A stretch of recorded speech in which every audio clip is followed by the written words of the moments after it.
Let's call our meeting to order. Welcome, everybody, to the May 12th, 2026 meeting of the Foothills Community Advisory Committee. And our last meeting was, I think, on February 10th. So it's been a while since we've convened. I'm glad to see you are all here. You're still interested in the project and willing to work on it and coming here with your ideas. But while we've been on hiatus, our consultants and professional staff and administrative staff have been working. You may have noted there was a meeting of the Foothills Technical Advisory Committee in early April, April 1st. The City Council held a study session on Foothills on April 21st. And then there was a Planning Commission work session on Foothills on April 27th. And all of these you may have seen online, and some of you participated in some of those meetings. And I appreciate that. And as you'll see from the materials, the theme of our meeting tonight, as I understand it, is development concept alternatives for the Foothills area. And I'm told we need to be on an especially efficient meeting schedule tonight in order to get through the material, in order to get out at a reasonable time, maybe while it's still light. So let's be somewhat efficient in our meeting, focused in our comments, and avoid needless digressions. So I think Will and Jason and Eric are going to present to the City Council on May 19th preliminary concept alternatives for development. So tonight is going to be an important meeting for our input on that. And then I think we're also going to have another community meeting this summer, maybe in June or July. I don't think the date has yet been set on that. And as I understand it, our next meeting of this committee will be July 14th. So welcome, and I appreciate you being here. We all had an opportunity to review the minutes of our February 10th meeting. Are there any suggested revisions to the meeting minutes? Move their adoption. I'll entertain a motion to move their adoption. Don't move. Is there a second? Second. All in favor, say aye or yes. Aye. Any opposed? Any abstaining? I'm abstaining. I wasn't there. Very good. The meeting minutes are approved. Now I would like to turn the meeting over to Jason, Will, and Eric. Excellent. Thank you, Eric. Send a kick start updating what we've been doing, and then I'll run through the refinement of the vision and guiding principles, and will pick up the concept alternatives. So thank you, Eric. Absolutely. And yeah, just kind of follow on Chair Arthur's comments here. I just wanted to note that, yeah, we've been meeting fairly frequently there for a while, like on a monthly basis, but I think what you all had signed up for was not quite as intensive as that. But so we had gotten a little bit ahead of the project schedule in terms of the sort of frequency of meetings of the CAC, but I think that's a good thing because, we always want to come to you all first and have the sort of CAC be the first to see a lot of what we're working on.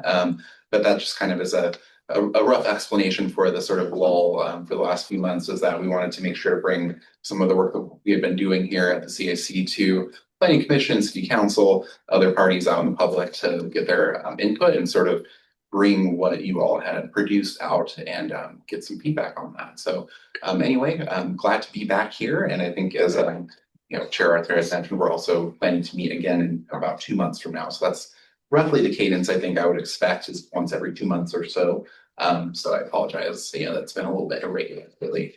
But regardless, yeah, I'm glad that we're here today, able to actually discuss some ideas that we have down on paper for you all, some preliminary development concepts that are intended to reflect what we've been talking about in terms of the overall project vision and guiding principles. So really, I wanted to just give that brief intro, but also talk a lot about what we've been up to for these last few months since we've spoken with you all. It's been a little bit. So I think it was back in February. So, it's been 3 months or so, which have been quite busy months for us, actually, despite, us not meeting. We have, been doing a lot of work in terms of, gathering input on the project story map, of course, as folks are aware, that kind of came out late last year, like right at the end of last year, right before New Year's, and had a lot of information related to the opportunities and constraints and inventory analysis phase of work. Since that time, we've been able to gather more responses. There were opportunities for members of the public to provide input and give us some answers to some questions there. We got 50 responses to date, and we included a lot of those, a lot of that sort of input for you all in the packet. I don't want to go through everything that we heard because I don't want to sort of mischaracterize everything, but we got a lot of really good input there, and we intend to continue to update that as we move forward. So as we move forward with some of the more public-facing pieces of the preliminary design concepts, we will be updating the story map to get more input on that front. But we've done a lot of targeted engagement in the last few months, so I would just note that we did hold our first project open house here at the Adult Community Center, just right upstairs, actually, in the sort of larger gathering space up there. And we got some good input there. Again, that's summarized in your meeting packet. There's a lot of input there, of course, but we did hear, some good input from folks, in sort of surrounding neighborhoods and folks that are, living a little bit closer to the project site, some concerns about safety and sort of some, more sort of like parks related concerns that we heard from those folks. So that was an interesting meeting and really a lot of good opportunities for information sharing and just awareness about the project. We're still talking about opportunities and constraints, so not really getting into too much of that sort of design conversation yet, but did have opportunity vision and what folks wanted to see in the area. As you are well aware, we have a meeting as a community advisory committee as well. So we've had 2 meetings so far this year, and those are summarized in the project materials, but also in the meeting minutes that we just adopted and that we've done this year. We did hold our second technical advisory committee in April, and it was on April 1st, and we got some progress on some conversations about the North Portal access in particular. So that's really what the focus of that meeting was. No huge surprise. There are a lot of barriers to both potential options there, particularly when it comes to the rail line and its ownership. Specifically the Union Pacific Railroad line, there could be a lot of barriers to modifying or adding crossings to that particular sort of the easement owned by that particular entity. But we did hear a lot about what processes we need to sort of get going on. Had representatives from ODOT, representatives from Metro, representatives from other important organizations that we need to work with moving forward. TriMet related to transportation planning and kind of the rail crossing in particular was a big item of conversation there. We also had a chance to go out and talk to affinity groups at Lake Oswego High School. We went and talked to the Youth Action Council, which was a very exciting experience. We had Monica out there and a few other folks related to really it's a parks group. So it was a group that's more oriented around action related to new parks facilities and sort of something that, as the name might suggest, is oriented towards actionable sort of outcomes that council of high schoolers can work with the parks department to affect. So it was different perspective on that. A lot of really sort of high achieving and great sort of youth to talk to and some cool perspectives there. So again, check out the meeting packet for more on that. We were able to meet with residents of the Oswego Point Village condominiums and the HOA there. They sort of assembled a group of residents there. We had a pretty good turnout. I want to say good turnout. 30, 40 people at least turned out from the condo complex, came and spoke to us and expressed some concerns about, again, similar issues that we heard at the open house with safety specific to automobile traffic coming through and potential sort of issues with speeding. I just want to shout out Jim actually for helping us sort of put that all together and getting us to have that awesome turnout, as well as Mary Beth Coffey, who's I think president of the HOA. And she's been a great sort of resource and is a long time kind of neighborhood asset in the community. So just a great conversation with everybody out there. And I think there's a lot of excitement about what we could be doing and in the area and some really good opportunities to collaborate with those folks moving forward. We also talked to Homeowners Association across Tryon Creek on Stamford Road. Heard a lot of concerns from those folks. Actually met with them in this room in mid-March or so. Heard a lot of concerns about the effects of potential development of the Tryon Creek Park itself and what that could sort of mean for their their development, their small sort of spur of a community out there. And I think there's again a good summary of that in the meeting packet, but probably not a surprise to hear that there's concern about bringing more folks over Tryon Creek that could potentially sort of enter that side of the creek and kind of bring more traffic and attention to that part of the neighborhood than previously or currently exists. So yeah, I think I really don't want to sort of do an injustice to these conversations. So I really encourage you to take a look at that meeting packet and get more of a fuller perspective of what we did discuss. But we did have a lot of really good meetings trying to sort of unpack these topics. We also talked, as Randy pointed out a second ago, I'll stop calling you Chair Arthur for now. And we talked about with the city council, we talked about sort of vision and guiding principles in April, held a study session in early April, and held another work session with the planning commission on the same topic on April 27th. So we're able to sort of get more direct feedback from them on what we've developed again with you all through the first two meetings this year, where we did talk about the vision and guiding principles, and we're able to sort of help get some refinement direction from them. From both bodies last month. So right now we're excited to kind of take that information and start transitioning it again into some designs and pen on paper. So I'm excited to move in that direction here. But of course we wanted to, as we mentioned, kind of revisit, make sure we're really triangulating where we need to be on that vision and guiding principles before we assume that that's completed. I think it's safe to assume it's not really ever going to be fully complete. So want to just acknowledge that that's going to be a work in progress for some time, and it's never completely done. Next slide. Yeah. Are there any comments on updates? And then Can you elaborate a bit on the railroad company? Where are they? Are they saying absolutely not, go away, don't bother us? Or yes, we'll be happy to do it if you pay for everything, or somewhere in between? I think it's somewhere in between, but I think more or less we've just heard a lot of warnings from our jurisdictional partners. So we haven't actually had a good conduit to UPRR quite yet, but everybody we've talked to at ODOT has indicated that if we wanted to, for instance, introduce a new rail crossing, they might, for instance, require us to close 3 existing railroad crossings. So I guess there's kind of, from my understanding, this is kind of, land use law that comes down from like Abraham Lincoln. That he negotiated, back in the 1800s, some really solid kind of land rights for the Union Pacific Railroad. And it's quite difficult to do anything about those rights at this point. Okay. So, I think it's certainly just warnings about what we could foresee if we did want to introduce a new railroad crossing. But we have some creative ideas about how we could maybe get around some of those requirements, or maybe not quote unquote introduce a new rail crossing, but modify existing rail crossings and what have you. So yeah. Thank you.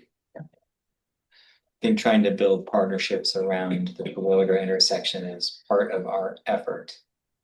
Metro's dabbled in that intersection. The Tryon Creek Watershed Council and the Fish Friendly Culvert has been, nosing around that area. So I think we're trying to look where we can connect those dots, because affecting the rail line is going to require, kind of a concerted effort. But if Metro sees value in that future crossing, and these things need to be sort of set in stone because there's a lot of jurisdictions that want to weigh in on that location, then I think that this is a good opportunity to explore that as much as we can.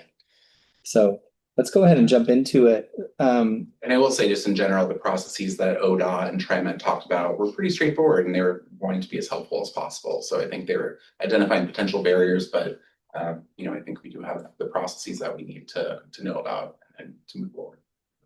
And is there a will in there? Is there a way? Or if there's a dollar, there's a way. It's going to take a number of dominoes to get that going. I'm going to start with the draft vision statement, and this is what we led in with the Planning Commission and the City Council. So we took the effort of those 2 meetings with the CAC, which crafted the vision, crafted the guiding principles, and as a group, we all sort of refined that, which was perfect. So now we've got drafts we can take to Planning Commission asking them really to respond to the vision, respond to the guiding principles, and provide any direction. And so I'll kind of go through the process we went with them. I shared with them the process you all went through and how we generated the vision and guiding principles and where we landed. And I think the good news is both the Planning Commission and City Council were very supportive of the vision and the guiding principles. So it was more additive or clarity than change to either the number of guiding principles or the vision itself. And I'll also say that I think we learned from our engagement with the broader community to help structure the vision as well. And so I think some of that reflects the Lake Oswego condominiums who themselves consider them residents of the neighborhood currently. And so, ensuring that, that continues and be built on what's important to stress. So the draft vision statement I'm showing you here, the underlying areas are sort of where shifts were generated. So some words like significant really were getting into sort of aspirational language. So it was kind of just lighter touch, but maybe we should characterize it slightly different. There was a big drive to really talk about connecting downtown to the waterfront and really embedding the fact that the Foothills is that link between the two and is a complement to downtown. I think there's some fear about creating competition with downtown, whether it's retail or idea of creating a new district that is separate from the downtown. I think one of the key questions that were posed to me from one of the planning commissioners is when I come here to Foothills, where am I arriving? And I said, downtown. And he said, that was the right answer, because that's exactly what I want to hear. This should be that moment of really arriving in downtown Lake Oswego. So we took that to heart, and the concepts that you see are going to feed into that narrative as well. So we'll go through kind of step by step the aspects of the vision and guiding principles. You can see here we did a voting with Mentimeter, and so we asked councilors and commissioners, do you support the vision or do you just support with conditions, for instance, or no? And of course, there wasn't a single no vote, but there were a few conditions that came up either from a city council member or a commissioner. And they revolved around just clarity, the mixed use intent, wanting to invoke that this is not just a new neighborhood and residential focus, but is going to have aspects of commercial, and it's going to be important that it is an extension of downtown. So some clarity was required there, this extending and complementing downtown, reinforcing that, really talking about what is that connection into the district. It should be pedestrian oriented and focused, and that we should introduce elements of the building design in itself to reinforce that connection between downtown and waterfront. That this isn't just like a road going through, but it's also fronting and facing that's going to create a logical extension of downtown and be oriented to this thing, this seam, this line that will connect through the district. So again, you're going to see that in spades when we look at the concepts here. And then some additional language around diversity and inclusion, a little bit more on sustainability, being a little more overt in terms of the words that we're using in the craft of the vision statement. So the refinement looks something like this. So meaningful, just changed a little bit of the aspiration here, building on the success of what's already here. It's like, this is already a great downtown. It's an additive effort to that. This vibrant mixed use district, that was important to appeal to this being more than just a neighborhood. That the existing neighborhood is a part of this, and we're expanding on that. So that's added to the comments here, being overt about this direct connection between downtown and the waterfront. So you'll see, I'll let you all just kind of read through this. But you'll see the underlines are really sort of where we've added to the vision statement.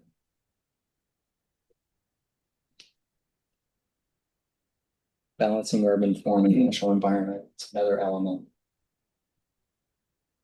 This idea of buildings framing that connection, those are strong additives. So let me know if you've all had a chance to look through that, and I'll move on. Any comments on this, just like in general, what you're seeing or what you're hearing from me? Is this all feeling comfortable to you all? And do you sort of get a sense of what council and planning commission are thinking? I have a comment. Oh, But great. I would love to have a one sentence vision statement. Oh, yeah, Couldn't get there, but would have been nice. you to get tried. There's just so much here. I just wanted to say, I always get stuck on the word sustainability in these sentences, these statements. Are we talking about what kind of sustainability? I think that's rather unclear. Environmental, I assume, economic, some other sustainability. Socially, yeah. I just think it's dangling words is ambiguous, that's all. And Well, I could be think we're refined. getting pretty overt. I mean, development that balances urban form with natural environment, those are, I mean, that's to me more clear than just sustainable, that we're We're actually emphasizing putting- what kind of sustainability though. we're, So environmental, economic and social sustainability, I think all of the above yeah. is how I read that. that's how you're interpreting. Three legs, if you will. Maybe We're it's interpreting- emphasized triple bottom line sustainability. Yeah. It's three. We'll have a stamp over, Yeah. stamp over the top. Three P's, T's, but I hear you, yeah, it's. This is just a comparison for you all, so it's funny that I was told the word count is the same, but I even When Will counted- finished with it, it was much Yeah, longer. I don't know.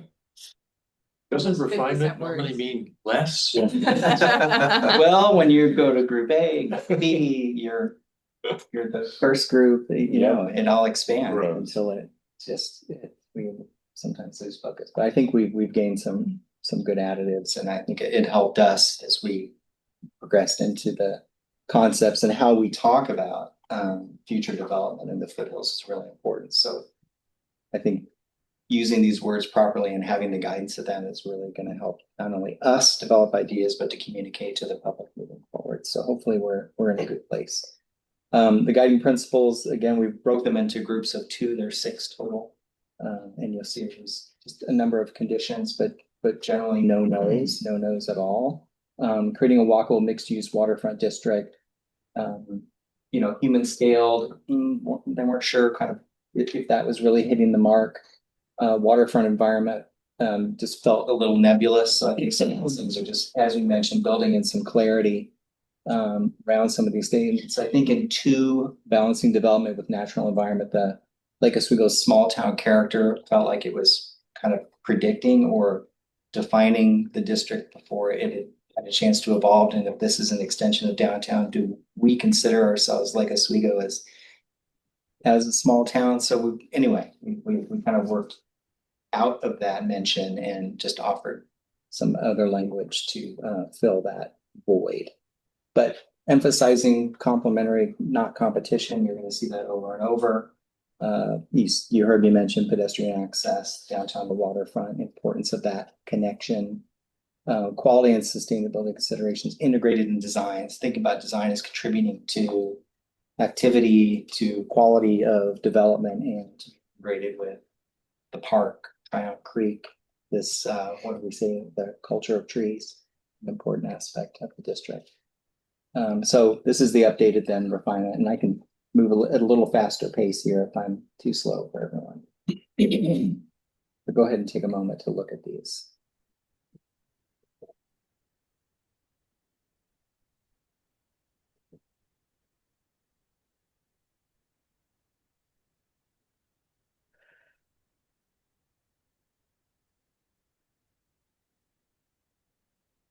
Few more aspirational words for sure. Cohesive, active. Integrating natural systems into the district's design. That's more overt, I think, reaching that sustainability threshold in a little different way, which is good. And that there's performance assigned to that. It's potentially a good addition.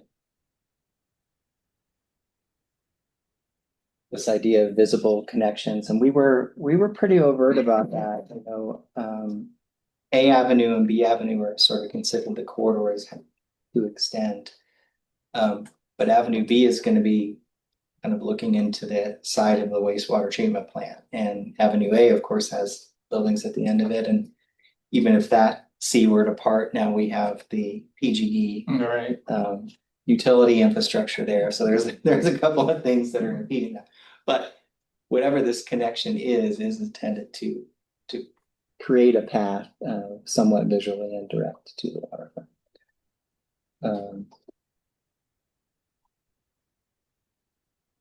This is getting into the next set of principles, an emphasis on housing affordability, the strength of the connections, you'll see those there. Those are the comments that we were advised to look into: improving public access to the river, inclusive community, and long-term economic vitality. So very overt about the affordable housing options. That was noted for us to include.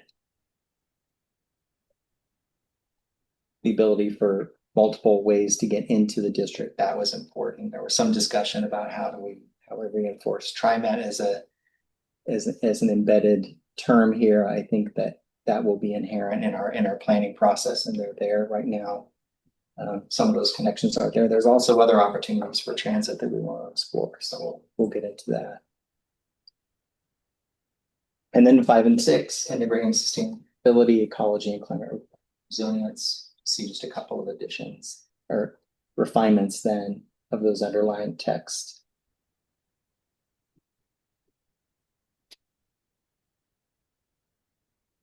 This idea about infrastructure planning not precluding future sustainability innovations, that was mentioned. This idea of the floodplain management is absolutely critical to development in the district. Being more overt about that, climate responsive design and long-term flexibility and phasing. So this restoration and integration of natural systems that's brought in, which is a helpful term. Clean energy, resilient infrastructure to support long-term environmental performance. So I'm thinking long-term. I think most people know, LOSN in particular, that this is a long-term effort. Precluding opportunities shouldn't happen. So we should try to think in advance as much as possible. There's ways to do that. And I think the council and planning commission have been supportive of that direction as well.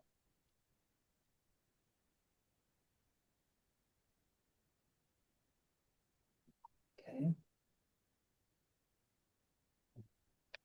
And I jumped a lot. So those were the guiding principles, vision statements. I can certainly pause, go back to any if we need additional comment. I'm sure just give me a sense from, as you've heard this in the 30, 45 seconds or whatever I presented it, maybe 2 minutes.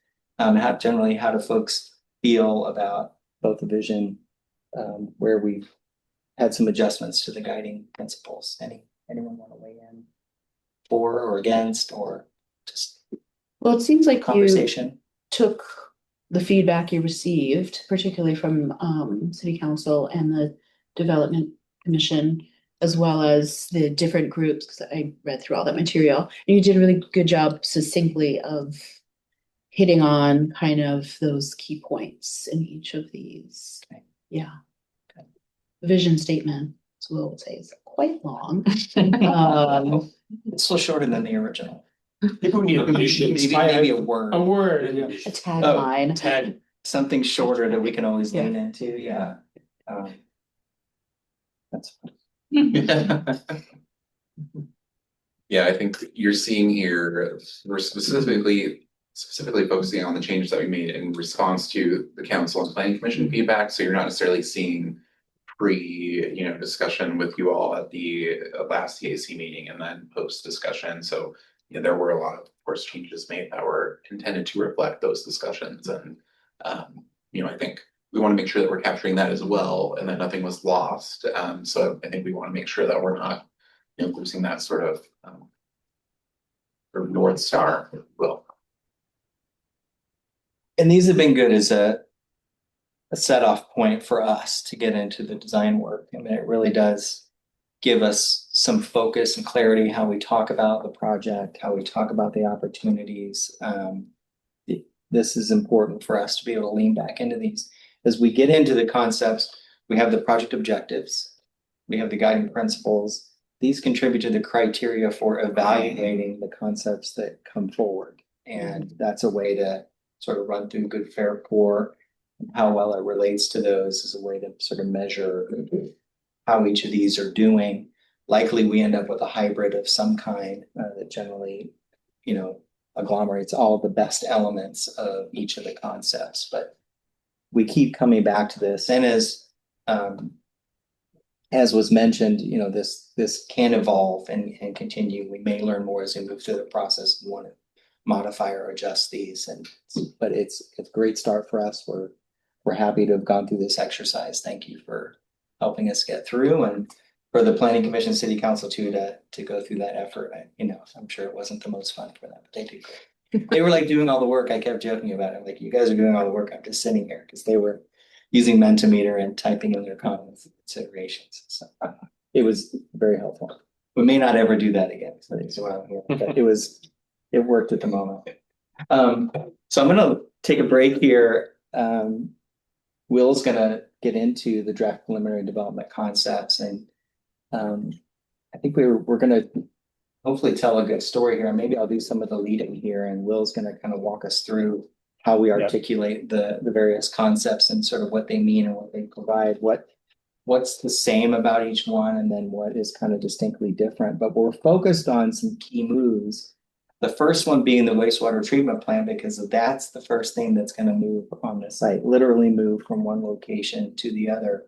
It then sets the stage for how we develop around it. So understanding where it's located and how access is provided to that facility is kind of the first challenge. So Foothills Road will continue to be that access point for the wastewater treatment plant. But as we think about development and we think about where wastewater treatment plant is located in the district, I mentioned a little bit that it's kind of in the way of the Avenue B corridor. So visually it kind of impacts that. If that was intended as a key connection in the 2012 plan, and now it's less attractive because in 2012, sort of the B corridor was where all the development was going to be ponying up to and creating that connection at B. And so we're looking at it shifting the development focus away from the wastewater treatment plant, which we think kind of makes sense, where we can sort of nestle it behind the development, and Foothills Road can act more as that service access to the wastewater treatment plant and to development, but isn't the front door. So that's one of the moves. The downtown connection is continuing to try to extend this key corridor somewhere between Avenue A and Avenue B that extends the downtown across the rail line into the development area, like establishing that road network so we can get development on both sides or one side, and configuring development directly to that connection is important. We also want to think about placemaking related to the connection, because at one end at State Street, that's potentially our front door. That's the front door to downtown Lake Oswego. That's the front door to this connection linking to the district. The development that aligns on either side of that road is really important because it reinforces the connection. So that's the in-between. But then where we land at Foothills Park is another moment and opportunity for us to create something meaningful and special, something that connects State Street down that seam to this landing at Foothills Park. And so we have a variety of different ways of creating that public space and amenity. And that's really what we're kind of generating here. The connection is going to be really vital and important, kind of like how the Curly Q acts today to get into the district. That feel of that type of connection, I think, is important to continue. But then I think we can also create these amazing moments on either end that really highlight the downtown as a sense of arrival, and then get into Foothills Park as really special amenity as well. And then we'll look at access. So we're going to continue to use Foothills Road and create what we call the South Portal, how we circulate around the new project area and the streets that emanate from a new road going through the development opportunity. Then we'll look at sort of over time, the North Portal, how we connect north out of the district, knowing that these things can happen in phases. So we want to talk about it in those terms. And then we'll get into development character. Less so here now, but that's kind of our next phase. Okay, great. You've got some road networks. You have some development blocks. What's the scale of development there? What type of development is in there? How is it relating to the street or to each other? How tall are the buildings? Those are all sort of the next layer. A lot of people are already ready for those answers, but we're going to hold you at bay for a little bit, because now is an opportunity to sort of think about what might be acceptable or desirable in development. Then we can sort of test those ideas visually. Yes, Jeff. You had your hand up first. Oh, I had just a hair in my face. Two quick That's a questions. t-shirt. Just to confirm, these 4 design moves includes a second access point, or is that a possibility? Is that? Yeah, primary access and street network is included. So there'd be 2 access points then, We're, ongoing. yes, we're still exploring that. yes, And those then range of. Second question, does these 4 design moves also include a connectivity between Foothills Park and Tryon Cove Park? Absolutely. Okay. Yeah, this all fully integrates with plans that are in the Parks Master Plan and the creek crossing and all of those elements. Yeah. Thank you. Great questions. I mentioned before that we have ways to evaluate the concepts. So we're going to have the project objectives, guiding principles. We also have a whole list of technical and market feasibility and things that we'll be running through the gauntlet. But these are some core. These are the types of statements that help us tell the story in a way that is responsive. Real quick, these are essentially drivers of design, but however, there's another list here that you don't see that's always on our mind. These are the things that like block size, like can you park it? What can this parcel hold, say, housing? It's that dimension of houses. They won't apply street widths. Like there's just fundamentals of urban design that are happening here that we're constantly checking to make sure it's viable, feasible. So when we talk to developers or nonprofits or anyone who wants to be here, those blocks, those connections are real and the dimension is right. So geometry is really big as we develop these. You want to go? Sure. Well, yeah. You ready? So sketches is where we always start, right? So there's three options, and there's refinements behind your, at least on the wall, we can talk about in a second. But Park Plaza, Downtown Plaza, talk about how to name these. This is just a work in progress. Park Plaza is really, most of these, all of these actually have what we consider the grand connections, like this strong connection from downtown to, I say to downtown, to the water, right? It's all downtown in our view. So having a moment on State Street, A and B, in and around that area that takes you straight to the waterfront in any different ways. There's three different kind of fundamental ways that we are connecting you to the waterfront. And street alignments, how the south portal and north portal connect, those types of places that we're creating when those streets come together. But what I love about these three is that it takes and you'll see this in a motion graphic we're going to show, it allows the water treatment facility to kind of operate unnoticed, trying to figure out how you can enjoy this place without even realizing that there's a wastewater treatment facility. And you can see how we've just sort of treated Foothills Road in its existing condition as a service road. It's an access road. Yes, there are trucks in and out, but it's not our street. Our street is that grand connector that goes straight to the water and then connects the south neighborhoods and the north as well. So I guess key differences in these is, that moment on State Street can be any configuration, and they're similar of how you might access topography down. Still kind of nebulous, like go up and down, you go left and right, we're not sure, but there is a moment that is like a place. It's there. It's a plaza. It could be a garden. It could be edged with buildings. We're not sure yet, but there is a moment where you feel like I'm entering this gateway into this amazing space. And then where you land on the other side is different too. It could be an elongated space that's a gathering space. It could be a larger plaza on, say, Park Plaza.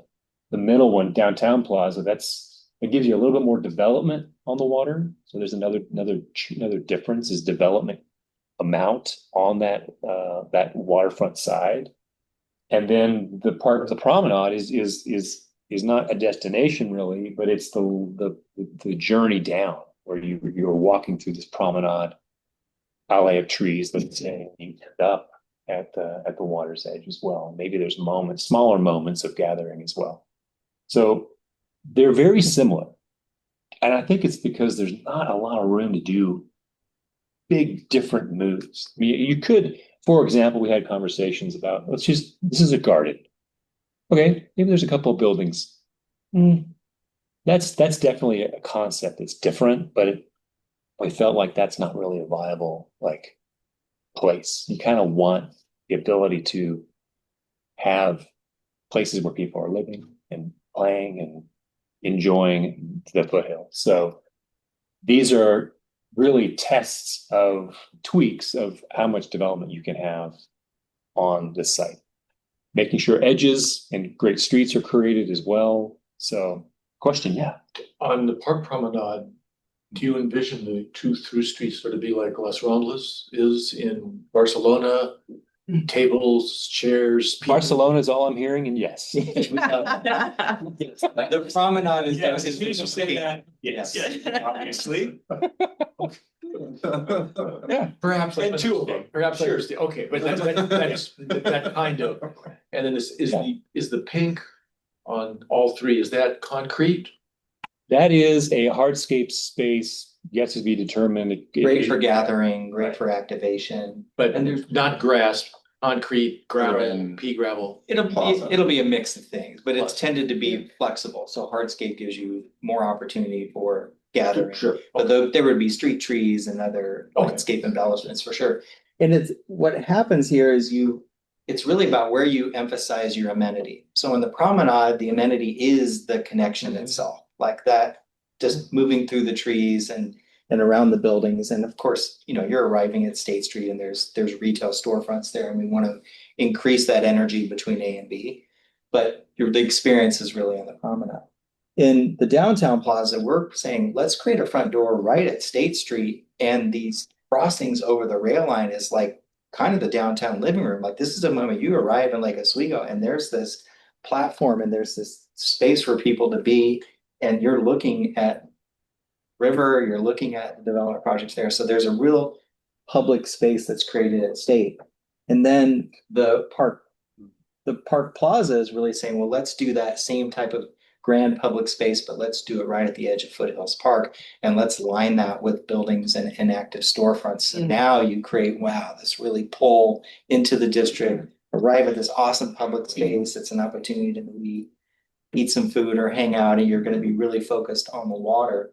And so they each have a different emphasis. We can emphasize State, we can emphasize the water or the journey. So I'm sorry, I have another question on the downtown plaza. Can you go back to that picture? When I go walking along State Street, there's cars going constantly. It's noisy, et cetera, et cetera. I'm not sure that even if it's a wonderful space for people to want to gather, or that you feel our front door to the city, that with all the noise from the traffic, that will be built and no one will come. But it's a great year. We're going to change that. We have some baby steps. You're going to eliminate all the traffic. Oh, no, it's Okay. quiet. No. We want to create, the pace of that street has to equate to the comfort level of the adjacent space. And there is definitely relationship between the horizontal and the vertical, let's say, right? Okay. The pace of that street, if it's too fast, people don't want to hang out. Burnside, right? Right. Or like 23rd, that's 12,000 cars per day, is it? Yeah. That Only is a 2-lane street. perfect. So if we can get to 12,000 on that street, 23rd is one line of traffic. Oh, I know. Way State Street. oh yeah. Even State Street is more like Hawthorne Boulevard. Yeah. Because Yeah, that's Hawthorne. 4 lanes on street parking. And there's areas there like around 18th or 19th where buildings are set back. There's OK Homes, there's a great restaurant there. There's like a row of trees. There's a bunch of coffee shop and all kinds of stuff. It's not bad. Even Devil's, because I live on Hawthorne. And yeah, there's periods of the day where it sucks because cars are racing around, but that's not the case all the time. That's a technical planning term? Yes.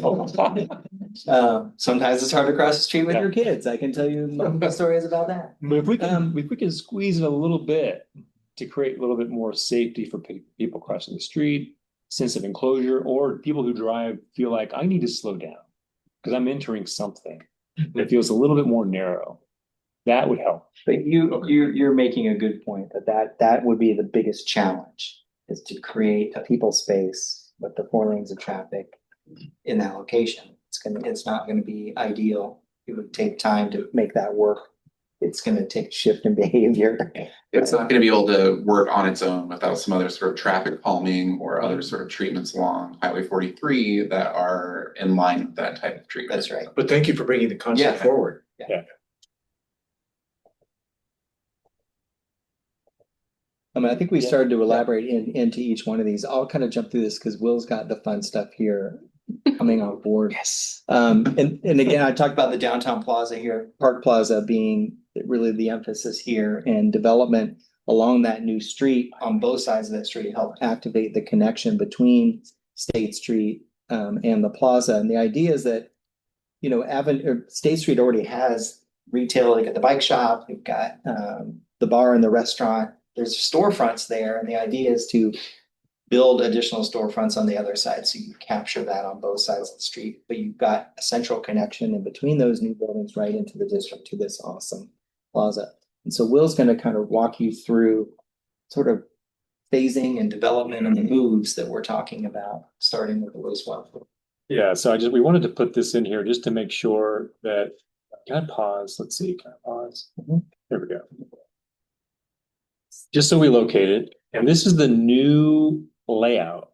Now, every time we talk to Stefan, he has new pieces and components that they're working it out, and we get it. And so this is the latest, and it has actually 3 access points off of Foothills. Just some caveats on this. Yes. This is not final. This has to go through It approval is not processes, final. building permits, land use permitting. So this Yeah. is very, very, very preliminary. And we had to respond to something. We wanted the most up to date. So this is it. And there's a little tower off to the right there. You can see it here. They also need access to that. That black dot Little you black see by dot. Tryon Creek, Right. that's the. Oh, the you can't see my pump station. cursor. You can't see Sorry. the cursor. That's okay. So this takes stock in what we have so far. And so there's 2 road segments that we're removing for each of these. You just saw that disappear. There you go. Okay, so that'll come back in a second. But so here's that grand connection. Like, this is, every concept has this big move. And we want to figure out what the design of these spaces are. But we feel like that is really important based on what we've heard. Really from a lot of people, almost everyone, of having that connection be pretty strong. So there's spaces like, as we mentioned, public spaces along State Street, could be a plaza, could be any number of things. And then there's also the space on the Foothills. So Foothills Park Plaza, again, we can name it whatever we want. But those 2 anchors are really important. And then we bring in the South Loop. And the South Loop is going to connect to the access point of the wastewater treatment. So that can still operate. And we can have good connectivity. And if you notice, like here comes the new development, but that road, South Portal coming through that open space creates maybe a Festival Street condition, where it's like you can drive, yes, but it is people focused. You're close to the water, you can see the water, you kind of have some good visibility. But you can shut down that street maybe for events or any number of things. Here's down the middle? Yep, down the middle. Well, No, just the little pink part of the southern loop road. Oh, He was saying I that. see. And would the middle portion always be closed to traffic? Is No, that- it's a fully That's accessible always open. street, 2 Oh. lanes, parking on both sides, yeah. I mean, you can shut it down, of course. You can shut down any street here. Yeah. What's the same thinking about what happened in Barcelona? Got it. I was just there. Yeah. So you know what I mean? Yeah. I was like the Ramblas, yeah. Yeah. It's also important for the north. Okay, so North Portal, we put in, it's dashed. No played. It's undetermined.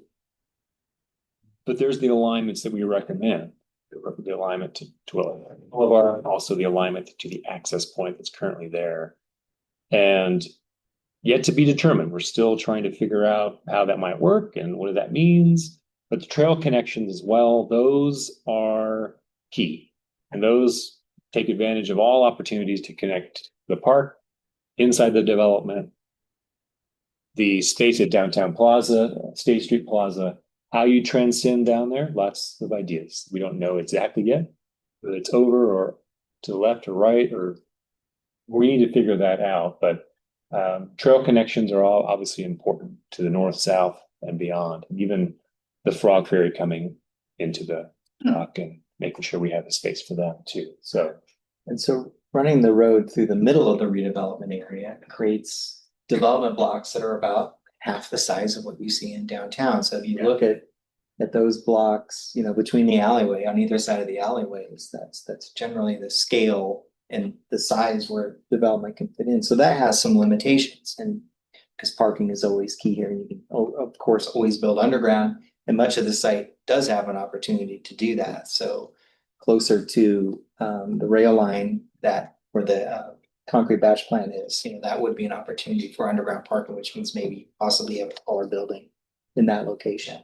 But you have a little less flexibility in terms of the size of the block. So it's not a full block, it's half block, basically. This is how you access the wastewater treatment. The trucks can still use this access, but you build the north portal, you potentially could start to create access here. And all they're doing is going north. They're not coming through the development anymore. That's again, a scenario. So it's a choose your own adventure scenario. Those trucks running every day, I don't remember. Every day, yeah. And I mean, multiple times a day, it's just, the trucks are just rolling, cause they gotta take the. there's three, right now there's 3 trucks, I believe, or 4. I've seen, Yeah. I've been there and it was just one truck that came by and did the haul, but maybe the other 2 were unloading. They were just But they go out running to a little later. like Columbia Boulevard. You could see those being disruptive to a, sort of safe or, welcoming pedestrian environment. So I think the idea is to try to create sort of a hierarchy of, space. Yeah. In that way. But because the activity is focused between these streets, the hope is you don't really notice, and you probably will, obviously, if you live here, because that's how you get into your access point for parking, but trying to heighten that a bit. So, And this creates a great edge to Foothills Park, so people who are coming there to get to the park, they get that experience. The plaza is a really great front door. Whether you're coming from the south portal or the north portal or down that grand connection, that public space really performs well. And it will be super attractive for, a little bit of commercial development on the water down there, because the plaza just offers that yeah, you can't opportunity. see it here, but the 2012 plan does start to look at the south area, south connection, which we love as well. There's a road that you can go down to Whole Foods, and all of this is there to think about. And that's why we have this as a not colored, but yeah, an idea. And some of these are ideas, right? So creating some edges, some new buildings. That building's historic. We're going to keep, well, it's significant architecturally, so we're keeping that one, but that's where that retail is now. Not saying that we're going to get rid of it, but saying that there's opportunity there to re-envision that edge a bit if we want. Next one. Oh, yeah. How are we for time? Oh, yeah. So this is like a quick, very crude You can get on time. We are, okay. sketch of what this it's a bird's eye view of that Park Plaza concept, looking obviously from the water in. And we're starting to build the model. We have a 3D model, but we don't want to get too far in it because we want to make sure that we're vetting these as far as geometry and connections and the big moves first. But we will be putting massing to this at some point, starting to test how, the scale of this development. Will that access road to the wastewater treatment plant actually connect through to that street? Yeah. Yeah, that would. So be that nice. you could technically totally close down that plaza area, the street in there, and still have connection through. Oh, that's great. Yeah, that little Yeah. pink part could be closed, and you could circle around through the park and leave, or the neighborhood would be kind of a dead end to it, but they can still access. Yeah, that would work. Out of curiosity, is the wastewater plant ever thought of put a rail spur in, just get rid of the trucks? I brought that up, and they haven't. They're not planning for that yet, but apparently that that trucking company's got a pretty lucrative contract. They do. They aren't willing to just give it up. But I asked, I was like, the rail line's right here. Would that be easier? Yeah. Truck it up to Columbia. You could rail it up to Columbia and. Save a ton of money. Yeah, they Yeah. don't seem to use the rail for that purpose, or for their waste, transportation, but it would be a really cool, I know. really Yeah. cool setup if they did. You want to go through these?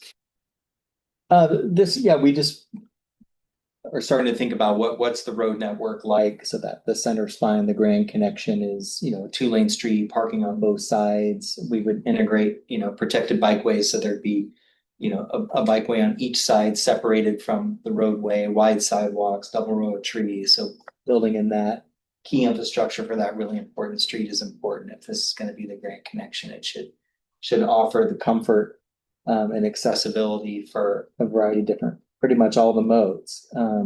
We're also thinking about Foothills is continuing to keep that as a 2-lane road. I think on-street parking would be important to have on that even as a service street, because it just provides a little extra spillover parking for the district and people who are out walking trails. And so there's some advantage to that, even though it's not the premier location. Still a good service access to development. So we're inferring, you know, that you have a building on the upper right there, Foothills Drive. There'd be some access to the backside. You get a sense of how those buildings would orient to that service district. And then State Street is taking the existing 80-foot right of way. That's the distance between buildings on the street there. 60 feet of that is for cars. 20 feet of that is for people. I think one of the moves to make the retail storefronts work better is to have on-street parking there. So the medians add 8 feet. The parking lanes today are around 12, 13 feet. So if you knock out a foot in each lane and you take that median, you can add 8-foot parking stalls on each side. So that creates kind of a buffer between the pedestrian and the roadway. It tends to slow traffic down because you have vehicles who need to park in and out. Now that may be an issue for ODOT. That may be an issue for Lake Oswego's Public Works. It may be an issue for folks who want to get to McVeigh or up A Avenue. So, but these are some of the moves that we can look at, because you can reconfigure the space to try and make it more amenable for people hanging out in that one block segment. So this wouldn't affect operations in terms of there's the same number of lanes, but it would certainly slow traffic down. That may not be a bad idea. So did you get a sense of like how many family dwellings would be in the area and how much retail? No, not yet. Okay. No, not yet. We can easily count area though. Like we don't know how many stories. Yeah, we haven't gotten into the specifics on density yet, and I think that's Yeah. kind of layer to this conversation that we don't want to make too many assumptions about quite yet. But we're close. Like we've got the numbers, and now it's just a matter of You know, you're making just the not gonna recipe. tell us. We haven't, to be honest, I haven't done it. I can give you the numbers from 2012 and just throw those out there. Yeah, we can start from there. Mhm. It's pretty comparable to 2012 though. What were those numbers? Is it 1,200? That much? No, I I don't don't remember. Oh, is it? I don't know if I have they're some quite comparable to what we had in 2012, because it was like 5,000 plus. Oh, well. It was a lot. So I don't know if we're Family units? Well, Or- was that including to the south as well? Yes. Okay, that was the Yeah, full thing. that Yeah, I was kind just of- talking about the north yeah. part. It Mm. seems like it was around the 1,200, Mhm. 1,500. It's about 500 to 600,000 square feet of area. Tyler's helping with all of this. Our development area, yeah. Yeah, something like that. But we're definitely close Uh-huh. to that out. So yeah. So the downtown plaza concept, as we mentioned, hey, let's try and create that real sense of arrival at State Street and embed those sort of unique crossings over the rail line as this feature and this moment of arrival in the downtown, and then directing you along this new street, not through the middle of the development area, but we've shifted it further to the south so we can have sort of skinnier buildings that back onto the condominiums. And it creates larger development sites then between that new road and the wastewater treatment plant. So it gives more flexibility in terms of the types of buildings that could fit in there. But it's effectively doing the same thing of the Grand Connection and coming into a smaller plaza space that could be a part of development at Foothills Park. So we're calling that the park porch or the plaza porch as a smaller version of that. But the development is slightly different. You don't have the roadway continuously along the water like before. Now the north portal comes into a T into that new east-west street, but it's providing a little more variety in terms of development and emphasizing State Street as that sense for You know, the same thing here. And these are gonna go on the story map. That's why they're sort of moving, because it's a lot easier for people to, the community to take a look. So there's that road. It doesn't go all the way to the south, but it's like a little bit, like 2/3 down. I can't use my pointer. Sorry. The Grand Connection, one scheme pushes it all the way down. The other one was in the middle. This one's just a little bit further, about 2/3 down, to give us opportunity for development to the south of that. And it's only because we want to edge both sides of that road. So there's a Grand Connection. Again, there's a moment on State Street and Plaza, and then yes, the porch itself on the end. The Anchor project is gonna, be a great addition to State Street. Yeah. And we need to remember that there's gonna be all this new stuff Mhm. right on the street. And what this is doing is creating a T, which also could be a destination, a place. We could edge that corner, and there's the development that we're seeing, still edging on both sides. And then, we were kind of joking that you could, if you didn't do the north portal, you could just stop, and is what it is. I mean, it still operates, it still functions, but you have you're still sort of a cul-de-sac, right? You're still only one way to get in. So that's why we dotted the lines. And then the trail connection's obviously the same, following that road network and multi-path trail. Curlicue, and all. So On option A, you were excited about the ability events to shut down some of the streets. What opportunities are there in option B for events to shut down streets? I think you could do a portion because of the roundabout at the park. You could, let's see here. I think you could close off a segment here to here, because this traffic can move this way, and folks who come here wouldn't dead end. They could go through the roundabout and then back out. So I think you could conceivably close off that portion along the plaza. Thank you. Yeah. So do you think from the porch, you could see Mount Hood, or do you get too low? I haven't looked. It's probably too low, don't you think? I think it's Yeah. too low once you're down there. Yeah. Mhm. Yeah. hopefully here. I get those views if you're sitting on top of the At the at plaza. street level and the sort of street Yeah. plaza, very safe street plaza. Mhm. What's the distance from State Street to the park, is straight down that main drag? 3 blocks, Hmm. 3.5 blocks, Huh? 4 blocks. Wait, what's that mileage wise? What are the blocks? 240? It's probably 1,000 feet. Maybe 800. Yeah, probably less than 800 or less. Quarter mile? This is 300 feet, 350. Okay. So yeah, we're talking 3, 6, 9. 1,000 feet. That's at most a quarter mile. Yeah, That's good. yeah, at the most. 5-minute walk? Well, if you're walking, you might be zigzagging. Yeah, that's right. As a crow flies. Yeah. yeah. As a Yeah. crow flies. I'm a fast walker. Depends on if we install the zip line or not. That's Get there. Well, that'll attract people. I was just gonna say, I didn't follow the 4 fingers of green from Oh. the plaza.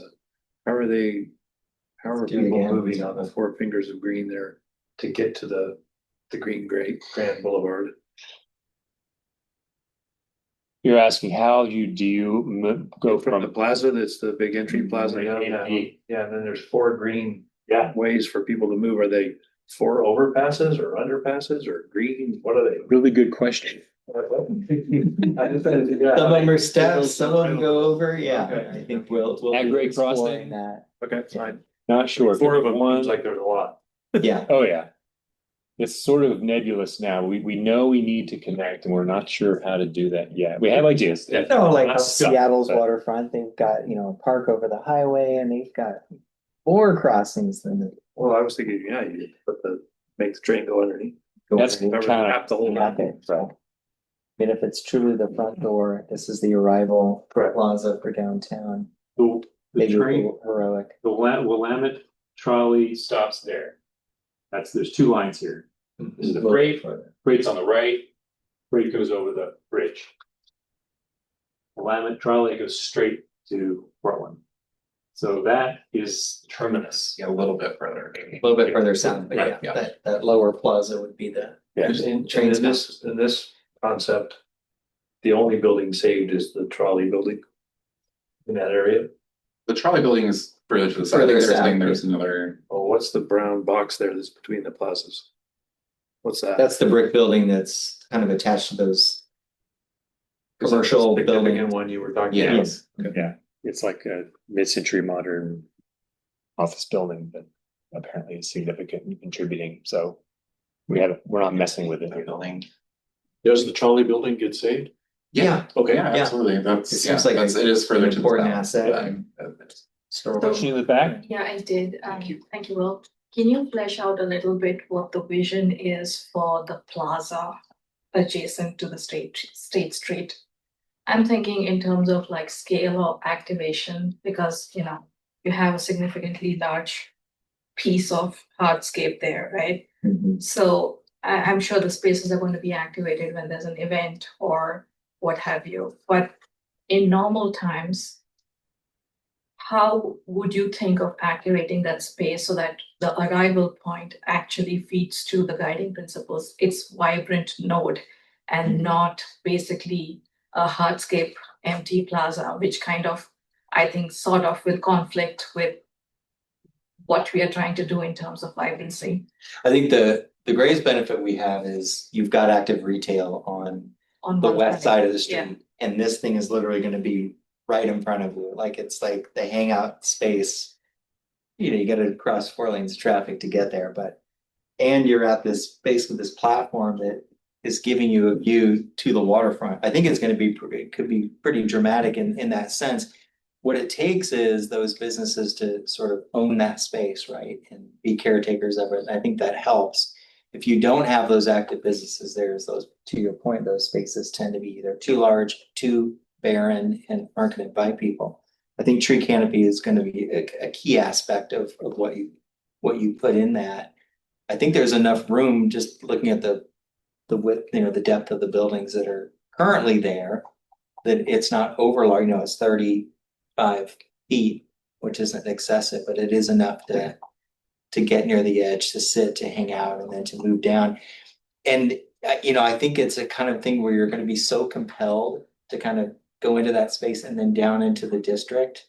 But, you know, these things are challenging for sure, but I think there are some plus sides in that there's active storefronts there, and it really is taking you to someplace. You know, Foothills Park is a real attractor, and the waterfront is a real attractor, so.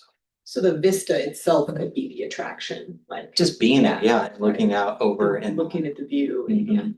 I think it's probably, I mean, it's important to point out, you know, a huge aspect of this project is getting people to cross State Street from downtown and going to Foothills in some capacity. And, you know, that is a huge barrier regardless of what we do on the State Street treatment, right? So I think, you know, the idea of trying to activate State Street is kind of really what we're talking about here, trying to activate specifically the eastern side of State Street, potentially with a plaza that could have some businesses associated with it, is the idea here. This is far from a sort of completed design, as you can tell. You know, this is, as I should have sort of just had as many caveats as I could possibly give, but this is all extremely conceptual. You know, I think you see 4 connections, but of course, you know, that's probably a little bit aspirational, and this is very sort of amorphous at this point. So I think input on what this plaza could be, or like different design considerations that could make it more successful in terms of that activation, are really a good idea. But I think we're going to have to sort of tackle this idea of how to get people across State Street regardless, right? So I think while it might not be currently a place where people want to hang out, if that's the case, then people aren't going to want to go down to the Foothills. So I think we're going to have to try to tackle that in some capacity. I think, yeah, I agree. I think Jason brought a good point. It depends on also, I think, the nature of retail across the street. Like, for example, Millennium Plaza is more successful, I feel, and that street is more successful because of the nature of businesses on either side. You're waiting for pizza, you're hanging out at Millennium Plaza. So it's not really an event space. But on this side for along State Street, it's basically furniture stores or, Mm. you know. Yeah. So not, the nature of businesses is different. So if you're thinking that that might undergo change or there's some way of helping that change, then I feel that this becomes a very successful concept. Otherwise, it's Yeah, it's a really- dead zone. It's hard to think of it in Yeah. its current state as Yeah. being an inviting place to go and spend time. Well, yeah, big piece of that too is the Highway 43, just its design is like not as pedestrian friendly. Think of First Street, like we intentionally designed as a real pedestrian street. And then we're stuck with Highway 43, which, it needs to be a part of like the larger discussion, how we work with the state to reframe it. Cause they have always had, Lakeview Village has always had trouble along, with the tenants along, because it's that dead area.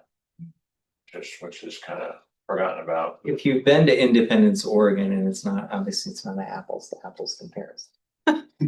Their historic Main Street is right there, and then the Riverfront Park is just on the other side of that, and this is kind of a 2-lane extra version of that. But I mean, the idea being similar, that the downtown is really opening up to the Willamette River, and if you're ever down in Independence, everyone in Salem and all the towns nearby say they love Independence. Like they go to Independence all the time because Salem sucks.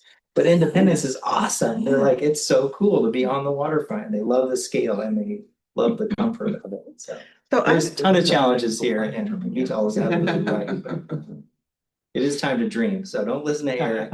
Yeah. Well, no, I 6 crossings, 9 crossings, they're all worth it. This is all conceptual, right? So I'm it could just be kidding. bigger, it could be smaller, but it's amorphous and you're all helping us shape it. That's what I had a question. I think we talked early on about if you could see all the way to the river through Foothills Park, that would really be something, because now you can't. Yeah. And Foothills Park is hidden. So I was just wondering, it appears on concept A, you could see all the way through Yep. to the river. Could you on the other two? I think B, you probably could. We're Uh-huh. gonna test that because we want that. Now, C is a bit different because we are filling in those blocks with buildings. Now, it depends on how tall Right. they are. And our eyes don't work that way. That's right. We can't bend our perception. So C, not so much, depending on how those buildings kind of descend, but Because I see that as a real draw to draw people in, if it's like this is connected to the water. And then I'm wondering if you cap the 43, and of course we don't know if that works, to get to the Foothills area. I'm wondering if you could see Mount Hood if you were up that high. And you could definitely get a better view of the whole area. And I see that drawing people in as well. Can you see Mount Hood from Millennium Park? I don't think you can see it from the top of my hotel. Yeah, maybe not. I mean, you can see it when you're coming down A Street, when you're up pretty high. So, yeah. It's worth grabbing the drone and just, I mean, it's seated in council chambers. Yeah. yeah. Be from That's true. Iron Lake. Oh, yeah, from Iron Lake. Like, yeah. But Those are taller and, there's some topography between State Street and there, so. that's true. got a long-term question. This thing's probably about 15, 20 years down the road from here. Easy, yeah. And I love all the urban planning and everything, being ULI certified, but are we gonna even have cars that much? In Lake Oswego, probably. Yeah. Well, I saw Waymo yesterday. Yeah, I saw it. So that's cool. And I'm looking at my friends in Austin right now, they're ditching cars, Are right? they? They're jumping in their Waymos pretty quickly. Yeah. So Yeah. just something big picture to think about. Yeah. It's like, I don't want. Maybe not ownership, but cars will be around. Yeah, I don't, Some fashion, right, in form, Yeah. but it's gonna be more like drop offs, right? sure. Oh, yeah. Yeah.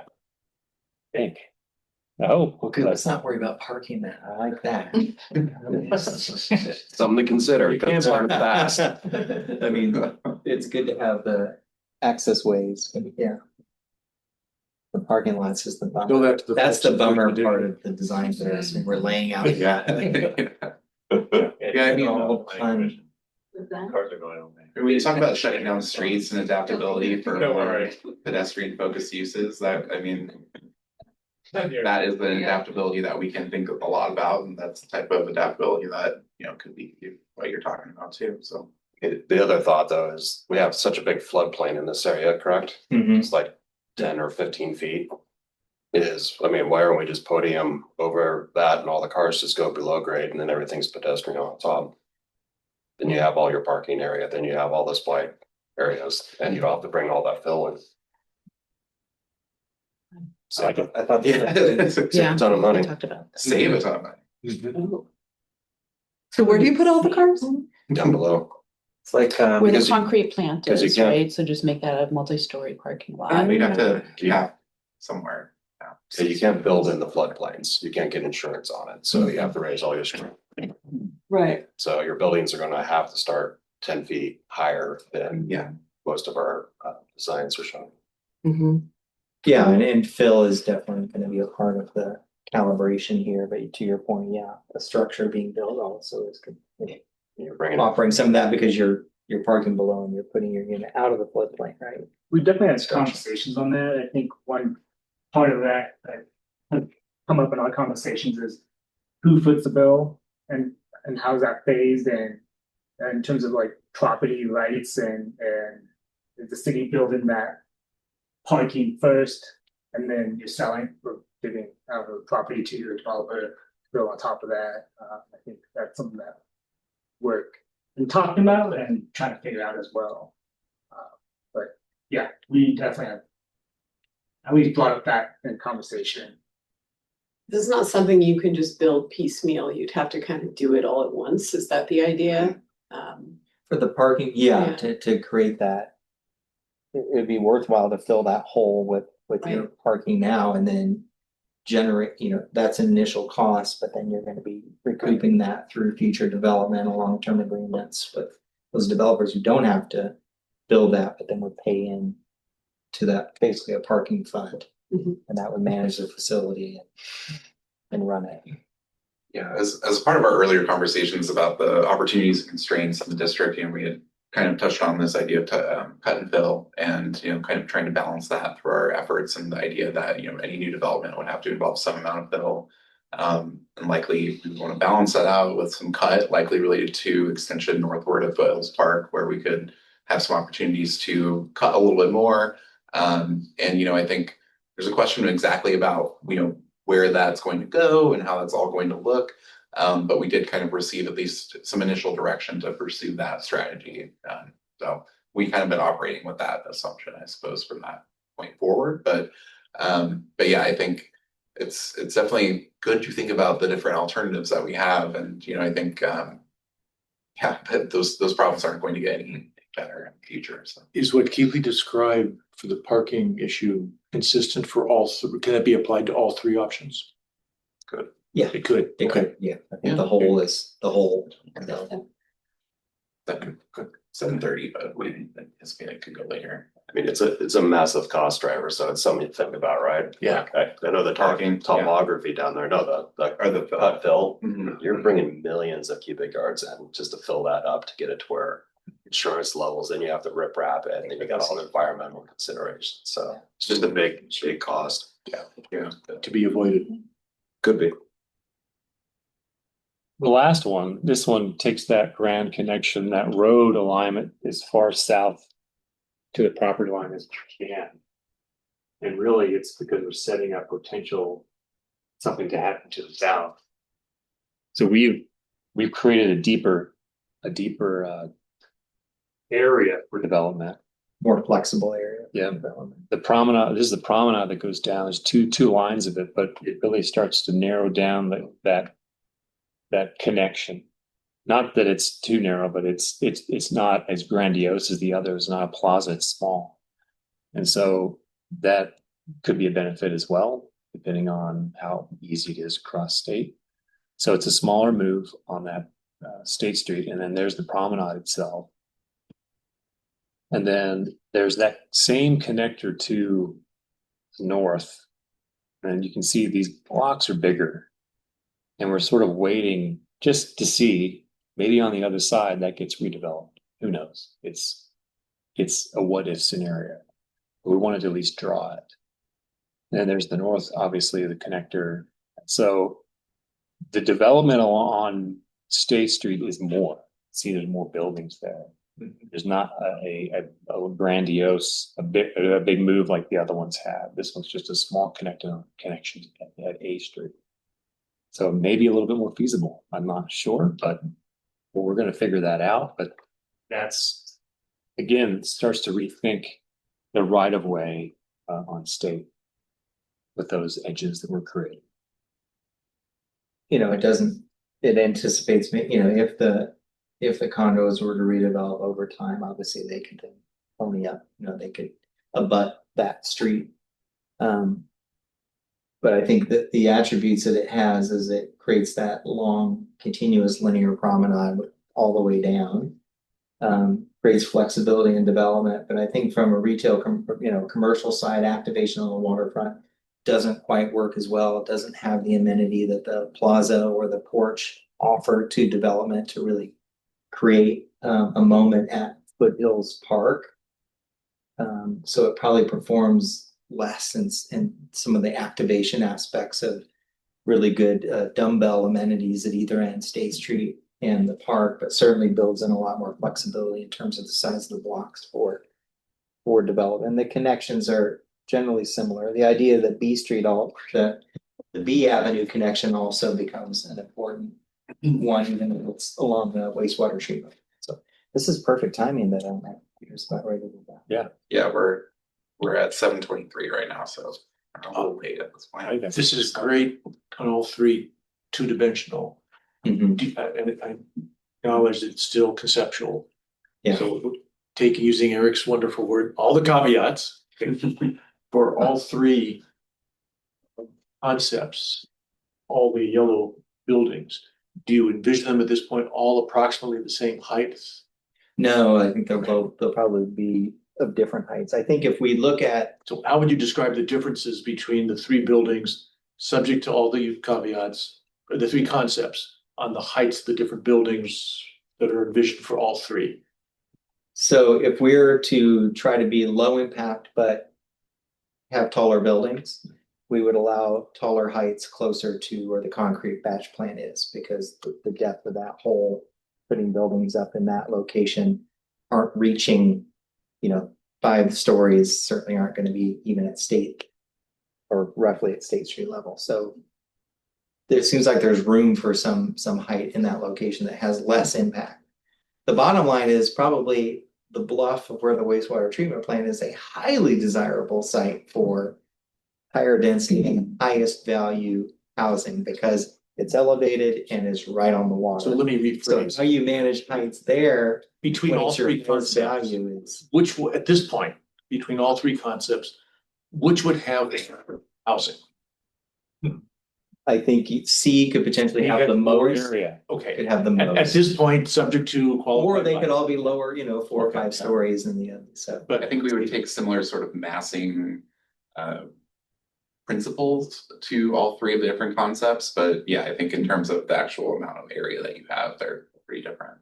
So if the only criteria was to meet the state requirement of getting more housing in Oswego, the Plaza Promenade is the greatest opportunity to do so, subject to all the qualifications. potentially, although you could build towers is on pretty good, A. I mean, but the cost of that is Okay. it's more prohibitive. I'm just trying to get a sense of things. Yeah. I understand there are Sure. lots of criteria that will be applied. Yeah. Okay, thank you. Yeah, you bet. Well, I feel like reading through all of the meetings and all the feedback, hundreds of pages of feedback from all of your groups you've had. The one thing that really from at least from the residents and the different groups was people wanted it really accessible and for everyone. So that to me is the most of A. We can all hang out on the water, and have I'm imagining almost like a Millennium Park bricked in area, and then the whole park. Obviously the park is huge. There's symphonies and all kinds of things that happen there. Mhm. So that to me feels like it would be the most for everyone. The other ones, it's built all the way up to the park, so it seems like the park becomes a lot more cut off. You have to like mean seek C? it out. Mhm. I think both of them. Yeah. Yeah, both B and C. Yeah, C for sure, yeah, it's more corridor. And I mean, and the whole thing is we want to open the river to the city, not build a wall of buildings and close it Mhm. off. And it feels like that's what's happening by having the development all the way up to the park on both sides, on those. Yeah, I think it might come across in plan view a certain way, but I think the visual connectivity is going to be I think it's going to really have a big part to play in that sort of access to the river. And I think that will be a pretty new component out of this. So I think you won't see that as much, I guess, is kind of the point I guess I'm trying to make, is that it will be a little bit out of sight, I guess, in that northern component, the way that this is configured. But I still think you have a very good point. I agree with Kara. It's a really good point about, not closing off the park. Mhm. Something that I like, I think that A and B have a challenge with getting people across State Street. To me, C is the one that's the most inviting to get people across state, and which is a goal to get people down there. Yeah. So is there a way of binding? Oh, definitely. Okay. Yeah, I think it's more on like the Yeah. elements that we see here as opposed to the different concepts themselves. I think Yeah. there's a lot of overlap. So, I Yeah. think there could be things that you like about each of them, or just things that. And I bring that up just because I understand all the partners want to work together to make State Street, more pedestrian friendly. Yeah. But I think the cost of doing that is huge. Well, especially when a train is coming through and it's backed all the way up to Riverdale. Yeah, yes. And so